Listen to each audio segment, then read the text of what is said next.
நேரம் கருதி எல்லா பேச்சாளர்களையும் பேர் சொல்லி வழங்குறதுக்கு இன்றைக்கு நேரம் இல்லை, அதனால் அது மன்னிக்கவும்.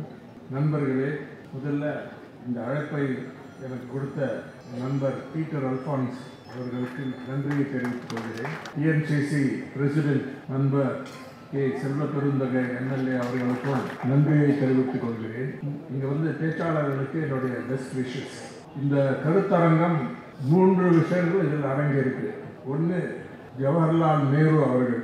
நேரு அவர்கள் தனி மனிதராக நம்ம பார்க்கவில்லை, ஒரு பெரிய இயக்கத்தின் பிரதிநிதியாக, தலைவராக அவரை நாம் பார்க்கிறோம். பெரிய சுதந்திர போராட்டத்தில் பெரிய வீரர், ஒரு இன்டலெக்சுவல் அறிவுஜீவி, முற்போக்கு கருத்துக்களுக்கு இங்கிலாந்தில் படிக்கும்போதே அவர் வந்து அதை அப்சார்ப் பண்ணி ஒரு விஷனை டெவலப் பண்ணார்.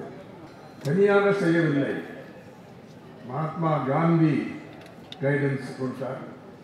பல other Congress leaders, doctor Rajendra Prasad, Sardar Patel, Maulana Azad, அவங்களுடைய கருத்து வந்து பரிமாறிக்கொண்டு சோசியலிச கருத்தை நன்றாக கற்றுக்கொண்டார். இன்னைக்கு வந்து யாரு பெரிய பிரதமர் என்றெல்லாம் பேச்சு இருக்கு. நேரு அவர்களுக்கும் அடுத்த செகண்ட் ரன்னர் அப்புக்கும் பெரிய டிஸ்டன்ஸ் இருக்கு. யாரும் நேரு அவர்கள் பிரதமர், இந்திய பிரதமர்கள் ஹிஸ்டரியில் பார்த்தா நேரு அவர்களுக்கு பக்கத்தில் யாருமே வர முடியாது. நேரு அவர்கள் இல்லை என்றால், அந்த பொறுப்பில், அந்த தலைமை, அந்த லீடர்ஷிப்பில் இல்லை என்றால் சரித்திரமே வேற மாதிரி ஆகியிருக்கும். அதை பற்றி நம்ம பேச இன்னைக்கு நேரம் இல்லை, தேவையும் இல்லை, ஏன்னா எல்லாருக்கும் தெரிஞ்ச விஷயம். ஆனால் இன்றைக்கு அதை ரிமைண்ட் பண்ணுறது ரொம்ப முக்கியம். 2வது, அரசியல் அமைப்பு சட்டம் எப்படி வந்தது. 3வது, டாக்டர் பாபா சாஹேப் அம்பேத்கர் அவருடைய கருத்துக்கள். அவரை பற்றி ஒரு குறிப்பாக சுருக்கமாக சொல்ல வேண்டும் என்றால், என்னுடைய மதிப்பில் அவர் வாழ்நாளை விட இன்றைக்கு டாக்டர் அம்பேத்கர் ரொம்ப டாலாக நிற்கிறார். ஏனென்றால் அவருடைய போராட்டங்கள், அவருடைய கருத்துக்கள், அவரை விட சிறந்த அறிவுஜீவி இந்திய அரசியலில் இருந்ததாக எனக்கு தெரியவில்லை. காலமான டாக்டர் மன்மோகன் சிங்கும் ஒரு பெரிய இன்டலெக்சுவல், ஒரு எக்ஸ்பர்ட், இந்த மாதிரி இருந்திருக்காங்க. ஆனால் டாக்டர் அம்பேத்கருடைய டெப்த், ஒரு சோஷியல், ஒரு டீப்பாக போய் சமுதாய விஷயங்களை ஆராய்ந்து, கொடுமைகளை எதிர்த்து, அநியாயத்தை எதிர்த்து, ஒரு அனாலிசிஸோட வந்து, ஒரு விஷனோட வந்து பெரிய அளவுக்கு ஒரு இன்ஃப்ளூயன்ஸ், லட்சக்கணக்கான மக்கள் அவங்களுடைய கருத்துக்களை மாற்றி அவங்களுக்கு ஒரு புதிய ஹோப் கொடுத்து அவங்களுடைய போராட்டங்களுக்கு தலைமை தாங்கி இன்றைக்கும் டாக்டர் அம்பேத்கர் உயிரோடு தான் இருக்கிறார் என்று அவர் சொன்னார். பல கான்ட்ரடிக்ஷன்ஸ் இருந்தது, முரண்பாடுகள் இருந்தது அவருக்கும் காங்கிரஸ் கட்சி தலைவர்களுக்கும், குறிப்பாக மகாத்மா காந்தி அவர்களுக்கும் டாக்டர் அம்பேத்கர் அவர்களுக்கும். இப்படி போய் பல இதில் மோதினார்கள். ஆனால் அவங்க வந்து they had respect for each other. Doctor Ambedkar ரொம்ப கடுமையாக பல விஷயங்களில் நான் அவர் சொன்னதான் கரெக்ட் என்று கூட சொல்லுவேன். காந்தி அவர்களுக்கு எதிர்த்திருக்காங்க. ஆனால் அவர் பெரிய அச்சீவ்மெண்ட் என்னவென்றால், நம்ம அரசியல் அமைப்பு சட்டம் அது அந்த அந்த வேலையில் ஆரம்பிக்கிறதுனால என்ன செய்தார்கள், அது வந்து ரொம்ப அழகாக. இந்த புத்தகத்தை இன்னைக்கு அதிகமாக எல்லாம் படிக்கிறது இல்லை, ஆனால் படிக்கணும். The Indian constitution cornerstone of a nation என்று கிரான்வில் ஆஸ்டின், அமெரிக்க பொலிட்டிக்கல் சயின்டிஸ்ட், முதலாக ஒரு டீப் அனாலிசிஸ் செய்திருக்கிறார். இன்னைக்கு என்கிட்ட அந்த ஒரு ஃபர்ஸ்ட் எடிஷன் இன்றைக்கும் இருக்கிறது. அவர் இப்போ காலமாகிவிட்டார், ஆனால் அவர் எனக்கு தெரியும். அந்த இதில் சிறந்த இதில் அவர் வந்து என்ன சொல்கிறாருன்னா, அந்த Indian constitution cornerstone of a nation, அதாவது இந்தியா ஒரு தேசமாக, ஒரு புதிய தேசமாக மாறுவதில்லை. This is the cornerstone, ஒரு முக்கியமான ஒரு பேஸ் என்று சொல்லலாம். அவர் என்ன சொல்றாருன்னா, Gandhi expressed the truth first, that Indians must shape their own destiny, that only in the hands of Indians could India become herself. When in 1922, 1922, he said that Swaraj would not be the gift of the British Parliament, but must spring from the wishes of the people of India as expressed through their freely chosen representatives. இது அதாவது பிரிட்டிஷோட அவங்க கொடுக்கக்கூடிய gift இல்லை இது. It must be freely expressed the wishes of the people of India as expressed through their freely chosen representatives. அதுதான் இந்தியாவுடைய எதிர்காலம் என்று காந்தி அவர்கள் அன்னைக்கு சொன்னார். 1922 24 years later, these words were repeated during the opening session of the Constituent Assembly. They were the Assembly's origin. All agreed they were its justification. Indian National Congress கட்சி இந்த Constituent Assembly, அதுக்கு என்ன தமிழ்ல சொல்றது, அரசியல் நிர்ணய சபை, முதலாக காங்கிரஸ் கட்சி தான் அதை ப்ரப்போஸ் பண்ணாங்க 1934. 1933 பிரிட்டிஷ் அரசாங்கம் ஒரு ஒயிட் பேப்பர் கொடுப்பான். ஆனால் அது இந்திய மக்களுடைய they did not express the will of the people of India என்று காங்கிரஸ் சொல்லி முதலாக 1934 put forward demand for a constituent assembly. இந்த விஷயங்களெல்லாம் இன்றைக்கு படித்தா ரொம்ப ரொம்ப இன்ட்ரெஸ்டிங்காக இருக்கும். கோபண்ணா அவர்களோட பேசும்போது என்கிட்ட சொன்னார், objectives resolution. நீ காலையில் தான் objectives resolution. யார் அதை கொண்டு வந்தாங்க? ஜவஹர்லால் நேரு அவர்கள் தான். மகாத்மா காந்தி அன்றைக்கு அந்த கான்ஸ்டியூண்ட் மேக்கிங்கில் அவருக்கு பங்கு இல்லை. வேற இடத்துல புட்டிங் அவுட் த ஃபயர்ஸ். அது கூட நேரு அவர்கள் பேசும்போது அது கூட சொன்னார், அவர் தான் பெரிய தலைவர், ஆனால் வேற வேலையில் இருக்காரு. காந்திஜி அவர்களுடைய வியூஸ் ஏற்றுக்கொள்ளவில்லை இந்த கான்ஸ்டியூஷன், அரசியலமைப்பு சட்டத்தை பற்றி. அவருடைய ஸ்பிரிட் அதில் இருந்தாலும் அவர் வேற சில கருத்துக்கள் வச்சிருந்தாரு. மெஜாரிட்டி காங்கிரஸ் கட்சி அன்னைக்கு டிசைட் பண்ணது அவர் சப்போர்ட்டோட தான். ஏன்னா அவர் ஒரு ஜனநாயகவாதி காந்தி அவர்கள். அது அவருடைய கருத்துக்களை முழுமையாக ஏற்றுக்கொள்ள வாய்ப்பு இல்லை என்றிருக்கு. அது வேற விஷயம், அதை பற்றி யாராச்சும் வேற டிபேட் செய்யலாம். ஆனால் அந்த objectives ரெசல்யூஷன் பற்றி அது January 22, 1947 நேரு அவர்கள் அதை மூவ் பண்ணார். அதை ஒரு மனதாக பல டிஃபரன்சஸ் இருந்தாலும் அது விவாதம் நடந்தது. கிட்டத்தட்ட 6 வாரம் இந்த விவாதம் நடந்ததுக்கு பிறகு அந்த objectives resolution constituent assembly adopted unanimously. அதோடைய முக்கியத்துவம் என்னவென்றால், the Constituent Assembly declares its firm and solemn resolve to proclaim India as an independent, sovereign republic. சுதந்திரமான ஒரு குடியரசு, sovereign, பிரிட்டிஷ் ஆதிக்கத்தில் இல்லை. ஏன்னா அதுக்கு முன்னால் இந்தியா இண்டிபெண்டன்ஸ் வரல. இந்தியா ஒரு டொமினியன் ஸ்டேட்டஸ் என்று இருந்தது. இங்கேயும் இல்லை அங்கேயும் இல்லை, முழுமையாக சுதந்திரம் வரவில்லை. இந்த இதில் சுதந்திரம் வந்த பிறகு கூட it was not a republic. 1947 to 1950 or end of 49. அதனால் அது ஒரு முக்கியமான இதை ஆழமாக இன்னைக்கு படிக்க வேண்டும். ஏன்னா இந்திய அரசியலமைப்பு சட்டத்துடைய பிரியாம்பிளுக்கு இதுதான் ஆதாரம். ஈக்குவாலிட்டி, அந்த வார்த்தைகளை மட்டும் படிக்கிறேன். wherein shall be guaranteed and secured to all the people of India, எல்லாரும் சமம்.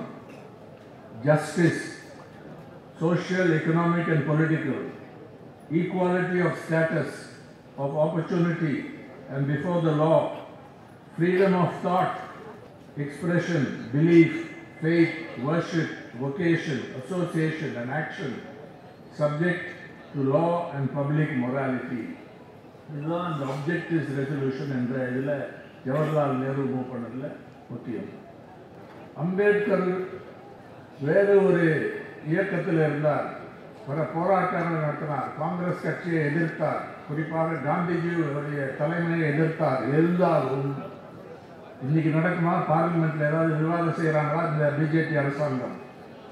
காஷ்மீருடைய ஜம்மு அண்ட் காஷ்மீருடைய நிலைமையை மாற்றும் போது ஒரு விவாதம் நடக்கலையே. பல சர்ச்சைகள் அன்னைக்கு இருந்தாலும் நேரு அவர்களே ஒரு லெட்டர் எழுதியிருக்காரு. டாக்டர் அம்பேத்கர் லெட்டர் எழுதி அவரை இந்த கான்ஸ்டியூஷன் அசம்பிளி அரசியல் அந்த எக்ஸசைஸில் இங்கே வர வேண்டும் என்று கேட்டு அம்பேத்கர் அவர்களும் அதை ஒத்துக்கொண்டார். அந்த டிராஃப்டிங் கமிட்டியோட தலைவராக இருந்தார். டாக்டர் அம்பேத்கருடைய contribution to drafting the constitution மகத்தானது. அதாவது குறிப்பாக அது அந்த individual rights, freedom of speech and expression, freedom of belief, social equality, அதில் நேரு அவர்களுக்கும் ஒரு காமன் ஐடியாஸ் இருந்தாலும் இன்னும் டீப்பாக டாக்டர் அம்பேத்கர் இந்த விஷயத்தில் போயிருக்கார் என்று சொன்னால் தவறு இல்லை. டாக்டர் அம்பேத்கர் அவருடைய கான்ஸ்டியூஷன் அசம்பிளியில் கடைசி ஸ்பீச் நவம்பர் 25, 1949 டிராஃப்டிங் கமிட்டியோட தலைவர். அன்னைக்கு ஏற்கனவே சொன்ன மாதிரி he brought out clearly and powerfully the importance of understanding the interdependence of the principle of liberty, equality and fraternity, and getting what he called union of trinity right. He warned against internal threats to democracy and society such as bhakti or hero worship in politics. In irukilla குறிப்பாக டெல்லியில் bhakti, hero worship in politics, to which Indians are particularly addicted. அதில் ஒரு முக்கியமான அவருடைய பேச்சு என்னென்றால், it is quite possible அவர் சொன்னது, for this newborn democracy to retain its form but give place to dictatorship in fact. இன்னைக்கு அதான் நடந்துருக்கு. இந்தியா எலெக்ஷன் இருக்கலாம், ஆனால் இன்னைக்கு இந்தியா என்ன ஜனநாயக நாடா? ஜனநாயகம் நல்ல நிலையில் இருக்கா இந்தியாவில்? அன்றைக்கே டாக்டர் அம்பேத்கர் அந்த வார்னிங் கொடுத்துருக்காரு. இன்னொன்று ஏற்கனவே சொன்ன மாதிரி doctor Ambedkar's warning in his speech against letting the complete absence of two things in Indian society, equality, social and economic, and fraternity, to continue unchecked. If the contradiction between recognizing the principle of one man, one vote, and one vote, one value in politics, and denying the principle of one man, one value, or equality in social and economic life, if it is not resolved, political democracy cannot be expected to survive. அன்னைக்கு ஒரு கேள்வி கேட்டார், இன்றைக்கும் அதுக்கு பதில் கொடுக்கவில்லை. How long shall we continue to live this life of contradictions? How long shall we continue to deny equality in our social and economic life? If we continue to deny it for long, we will do so only by putting our political democracy in peril. We must remove this contradiction at the earliest possible moment, or else those who suffer from inequality will blow up the structure of political democracy which this assembly has so laboriously built up. கடைசி speech வெறும் hope மட்டும் கொடுக்கல, இந்த கவலையை ஆழமாக அதில் அங்கே record பண்ணியிருக்கார் டாக்டர் அம்பேத்கர். இன்றைக்கும் அந்த கேள்வி முக்கியமான நம் முன்னால் இருக்கிறது. Lack of equality, lack of fraternity. அதை தான் இப்போ இருக்கிற இந்துத்துவவாதிகள் ஹிந்து ராஷ்டிரா என்ற ஒரு மோசமான ஒரு ரியாக்ஷனரி ப்ராஜெக்டை பின்பற்றுகிறார்கள். இன்றைக்கு சில நேரம் டாக்டர் அம்பேத்கரை பற்றி புகழறாங்க, ஆனால் அவங்க உண்மை அமித்ஷா, ஹோம் மினிஸ்டர் அமித்ஷா என்ன சொன்னாராங்க, அது அதாவது ரொம்ப மோசமாக அம்பேத்கர் அம்பேத்கர் அம்பேத்கர் எல்லாம் ஃபேஷனாக இருக்குது. இன்றைக்கு கடவுளை பற்றி பேசினா உங்களுக்கு நல்ல மோட்சம் கிடைச்சிருக்கும் அப்படின்ற அந்த முறையில் அங்கே பேசியிருக்காரு. மோசமான அவங்களுடைய உண்மையான attitude towards doctor Ambedkar, towards constitution நன்றாக தெரிகிறது. ஏற்கனவே காந்தி அவர்களை பற்றி பல மோசமாக பேசியிருக்காங்க. நேரு அவர்களை பார்த்தா அவங்களுக்கு அலர்ஜி, ஆனால் டாக்டர் அம்பேத்கரை பற்றியும் இன்றைக்கு உண்மையாக வந்திருக்கிறது. இது வெறும் ஒரு தனிநபருக்கு எதிராக அந்த பிரஜிடிஸ் என்று கருதவில்லை. அவங்களுடைய கருத்துக்கு முரணான பாதையில் தான் இவங்க போகிறாங்க. இன்றைக்கு மதசார்பின்மை, இந்தியா ஹிந்து நாடாக மாற்ற இந்த முயற்சி நடக்கிறது. அதே நேரத்தில் டெமோக்ரஸி, ஜனநாயகத்தை இன்னைக்கு என்னென்ன செஞ்சிருக்காங்க. எலெக்ஷன் கமிஷன் எந்த நிலையில் இருக்கு, கான்ஸ்டிடியூஷனலி ப்ரொவைடட். இன்னைக்கு எலெக்ஷன் கமிஷன் சுதந்திரம். காங்கிரஸ் கட்சி ஒன்றுமே தவறு செய்யணும் நான் சொல்ல மாட்டேன். காங்கிரஸ் கட்சியும் பல நேரங்களில் தவறான பாதையில் போயிருக்காங்க. முன்னால கவர்னரை பயன்படுத்தி ஆர்டிகல் 356 யூஸ் பண்ணி பல மாநிலங்களை டிஸ்மிஸ் பண்ணியிருக்காங்க. இந்த மாநிலத்தில் நடந்திருக்கு, அதெல்லாம் உண்மைதான். ஆனால் இன்றைக்கு காங்கிரஸ் கட்சி வேற பாதையில் போகிறாங்க. அதை புகழ வேண்டும் இந்த இதில். ஆனால் பிஜேபி இன்றைக்கு all institutions are being supported. Election commission ஒன்று, சுப்ரீம் கோர்ட் மேலே ப்ரெஷர் பண்ணுறாங்க. பல lawyers are saying, constitutional scholars are saying the court is in the process of becoming an executive court. உண்மையோ இல்லையோ அதை அந்த விமர்சனம் இன்றைக்கு இருக்கிறது. பேச்சு சுதந்திரம், கருத்து சுதந்திரத்தை நசுக்கிறார்கள். பல பத்திரிகையாளர்களை கைது செய்கிறார்கள். 20 journalists have been murdered in connection with their work after 2014. 20 journalists including it. ஒரு கட்சி செய்தாக சொல்ல, ஆனால் இந்த பீரியட்ல the cases are not investigated. அதே இன்டர்நெட்டை கண்ட்ரோல் பண்ண பார்க்குறாங்க. பெகசிஸ் என்ற அந்த இஸ்ரேல் அந்த ஸ்பைவேரை யூஸ் பண்ணியிருக்காங்க. அதனால this is a war against democracy.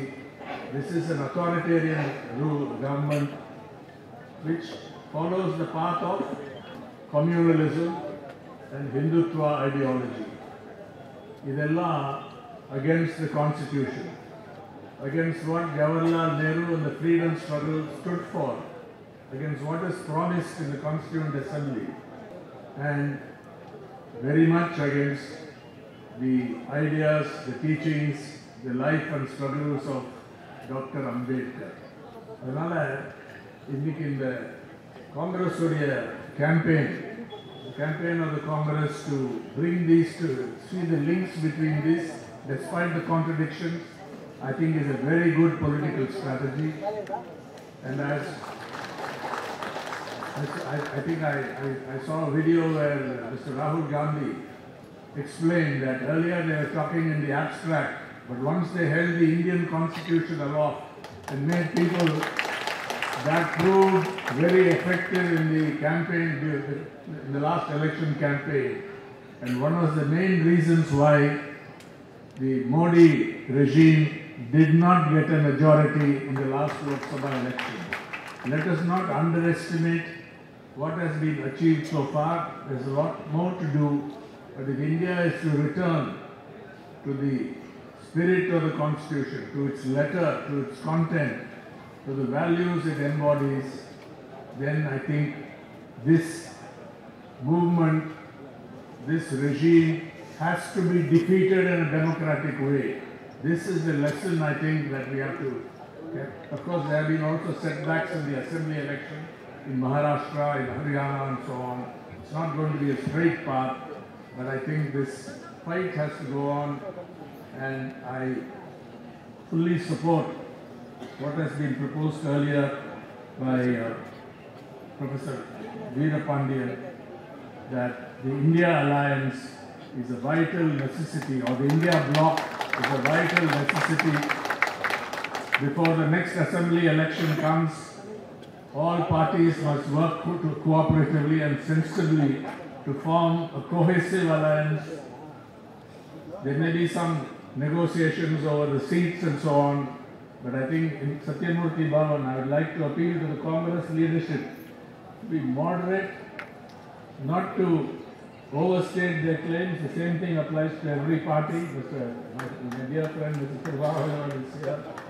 Get the best for your party, but make sure that the alliance is cohesive and effective. As a journalist, I would very much like that to happen, and if that is done, victory will be yours.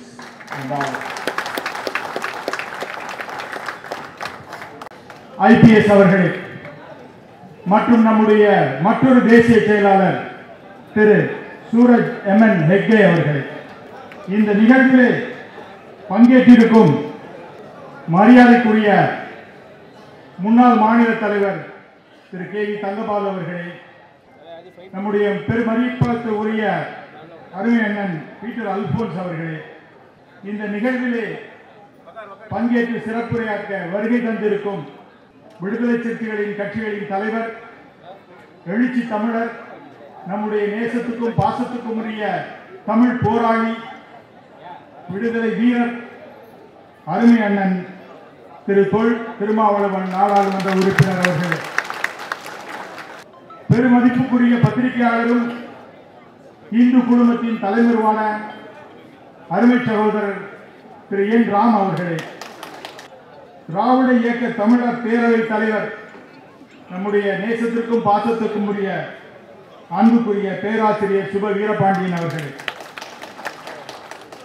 இந்த நிகழ்விலே பங்கேற்றுள்ள நம்முடைய மாவட்ட தலைவர்கள் Thiru M S. Thiraviyam, Thiru J. Delhi Babu, Thiru Sivarajasekaran, Thiru Adyar Durai, Thiru M. Muthazhagan, Thiru Durai Chandrasekar, R M. Das, Yuvaraj, CRS, Senthilkumar, T R. Sundaramoorthy அவர்களே, மேலும் இந்த நிகழ்விலே பங்கேற்றுள்ள சட்டமன்ற காங்கிரஸ் கட்சியின் முன்னாள் தலைவர்கள், நாடாளுமன்ற சட்டமன்ற இந்நாள் முன்னாள் உறுப்பினர்கள், அகில இந்திய செயலாளர்கள், மாநில நிர்வாகிகள், பொறுப்பு குழு உறுப்பினர்கள், முன்னாள் அமைப்புகள் துறை மற்றும் பிரிவின் நிர்வாகிகள், சென்னை பெருநகர மாமன்ற உறுப்பினர்கள் மற்றும் மாவட்ட காங்கிரஸ் நிர்வாகிகள் மற்றும் இந்த விழாவிலே பங்கேற்க வருகை தந்துள்ள காங்கிரஸ் பேரியத்தின் தேசிய நெஞ்சங்களே, உங்களை அனைவரையும் வருக வருக என்று வரவேற்று இந்த நிகழ்ச்சியிலே மகிழ்வுடன் பங்கேற்குமாறு அன்புடன் வேண்டி அமர்கிறேன். நன்றி, வணக்கம். நேரு அம்பேத்கர் அரசியல் சட்டம் என்ற இந்த கருத்தரங்கத்திற்கு அறிமுக உரையாற்ற நாடாளுமன்ற முன்னாள் உறுப்பினர், காங்கிரஸ் கட்சியுடைய முன்னணி தலைவர்களில் ஒருவருமான அருமை அண்ணன் பீட்டர் அல்போன்ஸ் அவர்களை அன்போடு அழைக்கின்றோம்.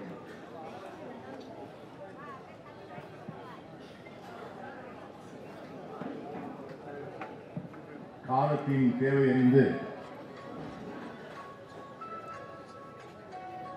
ஒரு அருமையான சிந்தனையோடு மிக சிறப்பாக ஏற்பாடு செய்திருக்கின்ற இந்த கருத்தரங்கிற்கு தலைமையேற்று தலைமையுரையாற்றுவதற்காக அமர்ந்திருக்கின்ற தமிழக காங்கிரஸ் கட்சியினுடைய தலைவர், நாம் அன்பிற்கும் மரியாதைக்கும் உரிய அன்பு சகோதரர் செல்வ பெருந்தகை அவர்களே, அகில இந்திய காங்கிரஸ் கட்சியினுடைய பிரதிநிதிகளாக இந்த கருத்தரங்கிலே கலந்து கொண்டு நமக்கெல்லாம் பெருமை சேர்த்திருக்கின்ற அகில இந்திய காங்கிரஸ் கட்சியினுடைய தமிழக பொறுப்பாளர், அன்பிற்கும் மரியாதைக்கும் உரிய டாக்டர் அஜய் குமார் அவர்களே, அகில இந்திய காங்கிரஸ் கட்சியினுடைய செயலாளர் அன்பிற்குரிய சூரஜ் எம்.என். ஹெக்டே அவர்களே, வரவேற்புரை வழங்கி அமர்ந்திருக்கின்ற சொர்ணா சேதுராமன் அவர்களே, நம்முடைய அழைப்பை ஏற்று இந்த அருமையான தலைப்பிலே கருத்து பொழிவினை தருவதற்காக இங்கே வருகை தந்திருக்கின்ற நாடறிந்த நல்ல நாவலர்கள், அற்புதமான சிந்தனையாளர்கள், மதச்சார்பின்மை, சமூக நீதி, எல்லோரையும் உள்ளடக்கிய பொருளாதார வளர்ச்சி, மாநில உரிமைகள், இவற்றிலெல்லாம் அசைக்க முடியாத நம்பிக்கை கொண்ட தமிழகத்தினுடைய தனிப்பெரும் கருத்தாளர்கள், இந்த 3 ஆளுமைகளை நாம் அழைத்து வந்திருக்கிறோம். இந்த 3 ஆளுமைகளையும் யாரும் அறிமுகப்படுத்த தேவையில்லை. தமிழகம் முழுவதும் சுற்றுப்பயணம் செய்து இன்று மதச்சார்பற்ற சக்திகளுடைய பாதுகாவலர்களாக, சமூக நீதியின் சக்திகளை ஒருங்கிணைக்கின்றவர்களாக அவர்கள் ஆற்றுகின்ற பணியை பாராட்டுகின்ற வகையில்தான் தமிழக காங்கிரஸ் கட்சி தன்னுடைய தலைமையகத்திலே இப்படி ஒரு நிகழ்வை நடத்த வேண்டும் என்று தமிழக காங்கிரஸ் கட்சியுடைய தலைவர் முடிவு செய்தார். அந்த வகையிலே என் அன்பிற்கும் மரியாதைக்குரிய அன்பு தம்பி என்று அழைப்பதிலே நான் எப்பொழுதும் பெருமைப்படுவேன். இன்று ஒடுக்கப்பட்ட, அடக்கப்பட்ட, உரிமைகள் மறுக்கப்பட்ட மக்களுடைய உரிமை குரலாக தமிழகத்தில் மட்டுமல்ல டெல்லியிலும் கூட சென்று முழங்குகின்ற நாடாளுமன்ற உறுப்பினராக இருக்கின்ற அன்பிற்குரிய தம்பி எழுச்சி தமிழர் தொல் திருமாவளவன் பத்திரிகை உலகிலே நாம் பெரிதும் கொண்டாடிய பல பேர் ஒரு காலத்தில் பெரிய ஜாம்பவான்களாக அறியப்பட்டவர்கள், பத்திரிகை சுதந்திரம் பற்றி வாய்வழிய பேசியவர்கள், அவர்களெல்லாம் மோடியின் முன்பு சரணாகதி அடைந்துவிட்ட பிறகு நீதியின் குரலாக, சுதந்திரத்தின் குரலாக, ஜனநாயகத்தின் குரலாக ஒலிக்கின்ற விரல் விட்டு எண்ணக்கூடிய பத்திரிகையாளர்கள் தலை சிறந்தவர் என் அன்பிற்கும் மரியாதைக்கும் உரிய அருமை நண்பர் ஹிந்து ராம் அவர்கள். நானும் அவரும் சமகாலத்து கல்லூரி நண்பர்கள். அவர் காங்கிரஸ் பேர் இயக்கத்தை எதிர்க்கும் அந்த காலத்தில் மிக கடுமையான கட்டுரைகளை எல்லாம் எழுதியிருக்கிறார். எந்த காலத்திலும் பத்திரிகையினுடைய சுதந்திரத்தை அவர் யாருக்காகவும் விட்டுக் கொடுத்தவர் அல்ல. யாராலும் விலைக்கு வாங்க முடியாத, மிரட்ட முடியாத சுதந்திர குரலாக ஒலிக்கக்கூடிய அவரை தமிழக காங்கிரஸ் கட்சி தன்னுடைய தலைமை அலுவலகத்திலே வரவேற்று பெருமைப்படுத்துவதிலே மிக்க மகிழ்ச்சி அடைகிறோம். இது அருமை நண்பர்களே, திராவிட இயக்க தமிழர் பேரவை தலைவர் அண்ணன் சுபவி அவர்களை பற்றி நான் ஒரு கருத்தை உங்கள் மத்தியிலே பகிர்ந்து கொள்ள வேண்டும். கடந்த சில வாரங்களாக, சில மாதங்களாக ஒவ்வொரு மாதமும் 8ஆம் தேதி பெரியார் அரங்கிலே இந்த தேசத்துடைய முதல் பிரதமர் நேருவை பற்றி 1 மணி நேரம் பேசுகிறார். 1 மணி நேரம் பேசுகிறார். அவர் பேசுவது எனக்கே தெரியாது. நண்பர் கோவன் அவர்கள் தான் என்னிடம் சொன்னார்கள், சுபவி பேசுகிறார், ஒரு நாள் நான் போய் கேட்கிறேன், நீங்களும் போய் கேட்க வேண்டும் என்று சொன்னார்.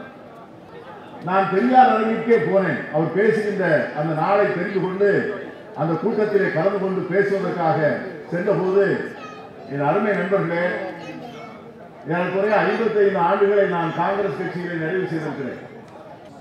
நேருவை பற்றி இதுவரை நான் அறிந்திராத, தெரிந்திராத தகவல்களை 1 மணி நேரம் மடை திறந்த வெள்ளமாக எந்த விதமான குறிப்புகளும் இன்றி அவர் சொன்னதை கேட்டு, அவர் சொன்னார், என்கிட்ட ஒரு தடவை கேட்டேன், என்ன ஆச்சுன்னு கேட்டேன். அவர் சொன்னாரு, அவர் என்ன அண்ணன் பாரு, நான் ஒரு அண்ணன். இல்லைண்ணே, நான் இப்பொழுது நேருவை காதலிக்க துவங்கி இருக்கிறேன் என்று சொன்னார். I started loving நேருஜி என்று அந்த வார்த்தையை சொன்னார். இதையெல்லாம் எதற்கு சொல்கிறேன் என்று சொன்னால், இந்த காலத்திலே இந்த கருத்தரங்கினுடைய அவசியத்தை குறித்து சொல்கிறேன். நாடாளுமன்றம் 75 ஆண்டுகளை நிறைவு செய்கிறது. அரசியல் சாசன சட்டத்தை பற்றி விவாதிக்கிறது. அரசியல் சாசன சட்டத்தை பற்றி விவாதிக்கின்ற போது நமக்கு எந்த மிகப்பெரிய வரலாற்று கொடுமை என்னவென்று சொன்னால், இந்த அரசியல் சாசன சட்டத்தை உருவாக்குவதற்காக நம்மிடமிருந்து அனைத்தையும், உடல், பொருள், ஆவி அத்தனையும் இழந்த நாம் எதிர்கட்சி வரிசையிலே உட்கார்ந்திருக்கிறோம். இந்த அரசியல் சாசன சட்டமே வேண்டாம், இது இந்தியாவுக்கு எதிரானது, பாரத கலாச்சாரத்திற்கு எதிரானது, இது இந்து மக்களுக்கு எதிரானது என்று பிரச்சாரம் செய்தவர்கள் ஆளுங்கட்சியினுடைய வரிசையிலே உட்கார்ந்திருக்கிறார்கள். அது ஒரு மிகப்பெரிய வரலாற்று கொடுமை. ஆனால் அதனை பேசுகின்ற உள்துறை அமைச்சர் பேசுகின்ற போது அவர் ஒரு கருத்தை சொல்லுகிறார். இந்திய அரசியல் சாசன சட்டத்தை பற்றிய அதனை ஆக்கி கொடுத்த பிதாமகர் பாபா சாஹேப் டாக்டர் அம்பேத்கர் அவர்களை பற்றி அவர் சொல்லுகின்ற போது அவர் சொல்லுகிற செய்திகள் தான் எவ்வளவு பெரிய வரலாற்று கொள்கை என்பதை நிரூபிப்பதற்காகத்தான் இந்த அகில இந்திய காங்கிரஸ் கட்சி ஒவ்வொரு மாவட்டத்திலும், ஒவ்வொரு மாநகரிலும் அரசியல் சாசன சட்டத்திற்கும், பாபா சாஹேப் டாக்டர் அம்பேத்கருக்கும், இந்த தேசத்தினுடைய முதல் பிரதமருக்கும், இந்த தேசத்தினுடைய தந்தை மகாத்மா காந்தி அவர்களுக்கும் எப்படிப்பட்ட பிணைப்பும் இணைப்பும் இருந்தது என்பதை ஊரறிய உலகறிய சொல்ல வேண்டும் என்பதற்கான முதல் கருத்தரங்கம் தான் இந்த கருத்தரங்கம். காங்கிரஸ் கட்சியை பற்றி பாபா சாஹேப் டாக்டர் அம்பேத்கர் அவர்கள் சொன்ன ஒரு குறிப்பை மட்டும் நான் சொல்லி விடைபெறலாம் என்று எண்ணுகிறேன். பாபா சாஹேப் டாக்டர் அம்பேத்கருக்கும் மகாத்மா காந்தி அவர்களுக்கும் பல கருத்து வேறுபாடுகள் உண்டு. பல நேரங்களிலே 2 பேரும் கருத்து பரிமாற்றங்களை செய்திருக்கிறார்கள், கடிதங்களை எழுதி கொண்டிருக்கிறார்கள். பாபா சாஹேப் டாக்டர் அம்பேத்கர் அவர்கள் மகாத்மா காந்தியை பற்றி பகிரங்கமாக பத்திரிகையாளர்களுக்கு பேட்டி கொடுத்திருக்கிறார். அதெல்லாம் இல்லை என்று எந்த வரலாற்று ஆசிரியரும் மறக்கவில்லை. ஆனால் காந்தியடிகளுடைய மனதிலே எவ்வளவு பெரிய ஈரம் இருந்தது என்று சொன்னால், அன்றைக்குரிய சகோதரி லட்சுமி ராமச்சந்திரன் அவர்கள் எனக்கு ஒரு தகவலை கொடுத்தார். பாபா சாஹேப் டாக்டர் அம்பேத்கரை பற்றி காந்தியடிகளிடம் ஒரு ஒடுக்கப்பட்ட சமூகத்தை சார்ந்த ஒருவர் வந்து கேட்கிறார். நான் பாபா சாஹேப் டாக்டர் அம்பேத்கரை நான் கடவுளாக பார்க்கிறேன், அவருக்கு 4 கைகளை வைத்து அவரை நான் கடவுளாக வணங்கலாமா என்று கேட்டபோது மகாத்மா காந்தி சொல்லுகிறார், நிச்சயமாக வணங்கு, அப்படி வணங்குவதற்கு தகுதியான ஆள் டாக்டர் அம்பேத்கர் என்று சொன்ன மகாத்மா காந்தி அவர்கள். இந்த உறவு நேருவுக்கும் அவருக்கும் உள்ள உறவு. நேரு வந்து இந்த நாட்டில் எதற்காக RSS இயக்கம் நேருவை எதிர்க்கிறது என்பதுதான் தம்பி திருமாவளவன் என்று சொன்னார்கள். நேருவை பற்றி காங்கிரஸ் கட்சி அதிகம் பேச வேண்டும் என்று கேட்டுக்கொண்டார்கள். நேருவை பேசத்தான் காங்கிரஸ் வளரும் என்று எனக்கு அவர் சொன்னார். இன்னைக்கு எப்படிப்பட்ட பிரதமர் அவர்! முதல் பிரதமராக பதவியேற்ற உடனே யாரையெல்லாம் அவர் அமைச்சராக்குகிறார். பாபா சாஹேப் டாக்டர் அம்பேத்கர் அவர்கள் காங்கிரஸ் கட்சியில இல்லை. காங்கிரஸ் கட்சியில இல்லாத அவரை கொண்டு வந்து சட்ட அமைச்சராக மாற்றுகிறார். நம்முடைய முதல் நிதி அமைச்சராக சண்முகம் செட்டியார் அவர்கள், அவர் நீதி கட்சியை சார்ந்தவர், அவரை நிதி அமைச்சராக ஆக்குகிறார். பல்தேவ் சிங் என்று சொல்லக்கூடிய அகாலிதளத்தை சார்ந்தவர், அவரை வந்து பாதுகாப்புத்துறை அமைச்சராக்குகிறார். இந்து மகா சபையை சார்ந்த ஷாம் பிரசாத் முகர்ஜியை இண்டஸ்ட்ரி தொழில்துறை அமைச்சராக மாற்றுகிறார். யாரு? நேரு. இந்த 4 பேரும் காங்கிரஸ் கட்சியிலே இல்லை.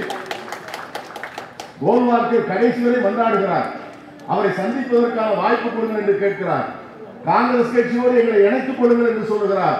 கடைசி வரை RSS இயக்கத்தை காங்கிரசின் பக்கமே அணுகுவதற்கு மறுத்த மிகப்பெரிய அரசியல் ஆளுமைதான் ஜவஹர்லால் நேரு அவர்கள். இன்னைக்கு வந்து சவிதா அம்பேத்கர் அவர்களுடைய அன்பார்ந்த துணைவியார், அவர் ஒரு கட்டுரை எழுதியிருக்கிறார். அம்பேத்கருடைய புகழ், அவருடைய பெருமை, அவர் ஆற்ற நினைத்தது ஹிந்து கோட், அதை தடுத்தது யார் என்று சொல்லுகின்ற போது அவர் எழுதுகிறார், அந்த சட்டத்தை நிறைவேறாமல் தடுத்தது சில குஜராத்தி முதலாளிகள் என்று பாபா சாஹேப் டாக்டர் அம்பேத்கருடைய மனைவி தன்னுடைய வாழ்க்கை சரித்திரத்தில் எழுதுகிறார். அதனால்தான் அந்த குஜராத்தி முதலாளிகளுடைய தொடர்ச்சியாக இருக்கிற அமித்ஷா அவர்கள் எப்படி அம்பேத்கரை ஏற்றுக்கொள்வார் என்று நம்மால் புரிந்து கொள்ள முடிகிறது. ஆகவே இன்று இந்த அரசியல் சாசன சட்டத்தை எழுதுவதற்கும் அதற்கு தலைமையேற்பதற்கும் இந்திய வரலாற்றிலே ஒரு மிகப்பெரிய வாய்ப்பை உலகம் முழுவதும், இந்தியா முழுவதும் இந்த நாட்டில் மக்களாட்சி தத்துவம் இருக்கின்ற வரை நினைவிலே கொண்டு பாராட்டக்கூடிய ஒரு அற்புதமான வாய்ப்பை பாபா சாஹேப் டாக்டர் அம்பேத்கருக்கு கொடுத்த பேரியக்கத்தினுடைய பெருமை காங்கிரஸ் பேரியக்கம். அந்த பேரியக்கத்தை பற்றி அவர் நன்றியோடு சொல்லுகிறார். பட்டியல் சாதியினரின் நலன்களை பாதுகாக்க வேண்டும் என்பதற்காக நான் அரசியல் நிர்ணய சபையில் சேர்ந்தேன். ஆனால் அதிகமான பணி எனக்கு தரப்பட்டது. வரைவு குழு தலைவராக நான் தேர்ந்தெடுக்கப்பட்ட போது அதிகமாக அதிர்ச்சி அடைந்தேன். என்னை விட திறமைசாலிகள் இந்த வரைவு குழுவிலே இருக்கிறார்கள். ஆனால் எனக்கு தலைமை பதவி தந்ததற்கு காங்கிரஸ் கட்சிக்கு நான் நன்றி சொல்ல கடமைப்பட்டிருக்கிறேன் என்று அம்பேத்கர். அரசு நிர்ணய சபையிலே காங்கிரஸ் கட்சி இருந்ததால் குழப்பம் இல்லாமல் அந்த அமர்வு நீடித்தது. அந்த அவை நடவடிக்கைகளில் ஒழுங்கையும் கட்டுப்பாட்டையும் காங்கிரஸ் கட்சி அளித்தது. காங்கிரஸ் கட்சி கட்டுப்பாடாக நடந்து கொண்டதால் வரைவு குழு அரசியல் சாசன உருவாக்கத்தை என்னால் முறையாக வழிநடத்தி செல்ல முடிந்தது. சபை அரசியல் சாசன வரைவு சிக்கல் இல்லாமல் பரிசீலிக்கப்பட்டதற்கான பாராட்டுக்கள் முழுமையும் காங்கிரஸ் கட்சியை மட்டுமே சாரும் என்று பாபா சாஹேப் டாக்டர் அம்பேத்கர் அவர்கள் எழுதியிருக்கிறார். இதைவிட இந்த RSS இயக்கத்திற்கு என்ன ஆவணம் வேண்டும்? காங்கிரஸ் கட்சிக்கு இதைவிட பெருமைப்பட்டுக் கொள்வதற்கு வேறு என்ன நியாயம் வேண்டும்? ஆகவே இதையெல்லாம் ஊர் முழுக்க சொல்ல வேண்டும்.